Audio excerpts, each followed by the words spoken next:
Hi friends, ప్రభు అయిన యేసుక్రీస్తు నామములో మీ అందరికీ శుభాలు తెలియజేస్తున్నాను. ఈరోజు ప్రపంచాన్ని ఆలోచన చేస్తే చాలామంది వ్యాధులతో బాధపడుతున్నారు. చాలామంది భయంకరమైన పరిస్థితుల్లో కొట్టుమిట్లాడుతున్నారు. చాలామంది అనారోగ్య పరిస్థితుల్లో వెంటిలేటర్ల మీద పడి ఉన్నారు. చనిపోయే పరిస్థితుల్లో కనుపిరితో కొట్టుమిట్లాడే వాళ్ళు చాలామంది ఉన్నారు.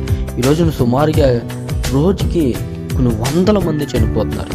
అయితే దేవుని వాక్యం ఇలా సెలవిస్తుంది, నిన్ను వలె నీ పొరుగు వారిని ప్రేమించు అనే మాట, లేదా ఎవరైనా అనారోగ్య పరిస్థితుల్లో ఉంటే వారిని పరామర్పించండి అని వాక్యం సెలవిస్తుంది. ఒకవేళ మీరు అలా చేసిన ఎడల మీరు నన్ను పరామర్పించినట్లని దేవుడు సెలవిస్తున్నాడు.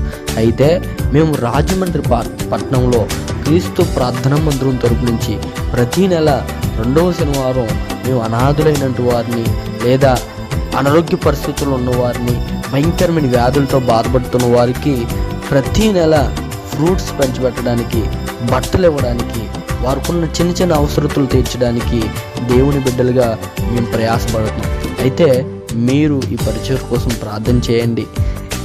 ఈ పరిచర్యను ఇంకనూ ముందుకు తీసుకెళ్ళినట్లుగా దేవుడు మాకు కృప చూపించినట్లుగా ఈ పరిచర్య కోసం మీరు అందరూ ప్రార్థన చేస్తారని ప్రేమపూర్వకంగా మీకు తెలియజేస్తున్నాను.